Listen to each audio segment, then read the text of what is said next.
Welcome to Writers That Cook. This is Lorian, and today we're making one of the simplest side dishes known to man, couscous. We're making that on the stovetop, and most people are actually thrown by how easy this is. You're going to start with a saucepan. You're going to put it on medium heat. This couscous is plain. I bought it at a bulk section of the grocery store. It's extremely cheap. I think this entire amount of couscous cost me less than 75 cents. And you want to make sure that it doesn't have any foreign objects in it. I haven't found any yet, but just check it over. And to the saucepan on medium heat, we are going to be adding 1.25 cups of boiling water, or 250 grams. I use the electric kettle to boil it ahead of time, but you can just use cold water and wait till it comes to a boil. You can use hot water. And to the water, we're going to be adding 70 grams of extra virgin olive oil. And please use good quality olive oil. It does make a difference. I usually get good extra virgin olive oil on sale. Cheaper olive oil tends to be more acidic and bitter. And good quality olive oil just has a sweetness and a freshness to it. And using the spatula, we're going to scrape all of that in as much as you can get. You can actually reserve those bits on the plate and use them to massage into your hands later. A little known beauty secret. Olive oil is wonderful for the skin. Now, at this stage, we'd normally salt and pepper the water. I'm going to pepper the water, and I'm not going to salt it this time because I'm going to be adding in Parmesan cheese later at the end. But if you're not adding in cheese, feel free to add the salt here. I'm not going to do that this time. And you want to turn up the heat to a medium-high. You want to bring it to a boil. This is the Parmesan cheese. I've finely grated it with a rasp, and that is 16 grams of grated Parmesan. So to the boiling water, we are going to add 150 grams of plain couscous. Once that's in, we're going to give it a quick stir just to make sure it's nicely coated. And we are going to leave it alone. This is the secret of couscous. You shut off the heat completely and you put on a lid. It will, see, it seems unlikely. It seems like there's not enough liquid, that it's not gonna work, but all of that couscous is just gonna absorb it.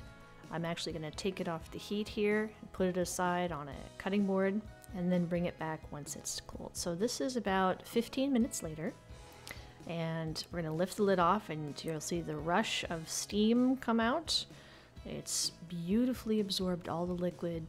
And this is where I'm going to add my cheese. This is a personal preference. I like Parmesan cheese in my couscous. You don't have to.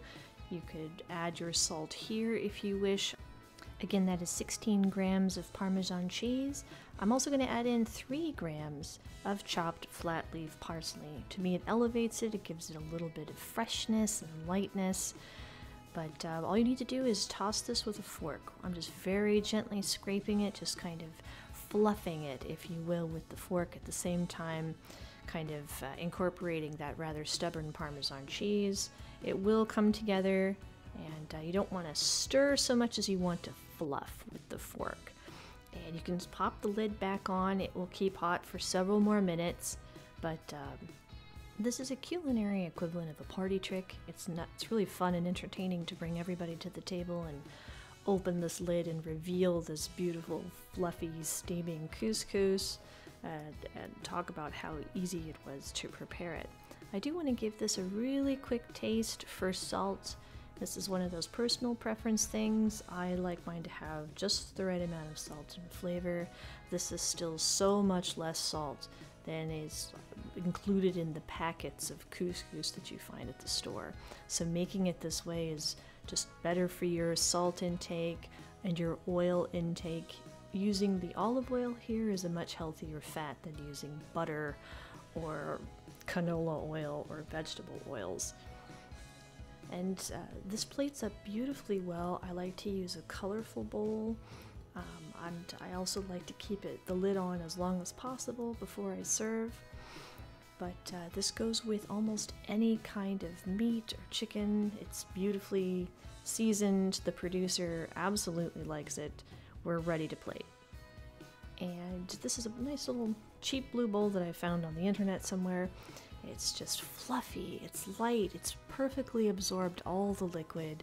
I've made enough for two. This is a wonderful versatile side dish. You could have it with chicken, you could have it in wraps, you can actually even thicken a thin soup with it. It's one of our favorite things to eat, and we're going to have just a little bit of a taste test here because why not? It's fluffy, it's warm, it's kind of savory from the olive oil, it has that fresh tang of herbs. The ingredient list, amounts, and recipes are at writersthatcook.com and also listed in the video description. We hope you enjoyed this video and that you celebrate your small victories.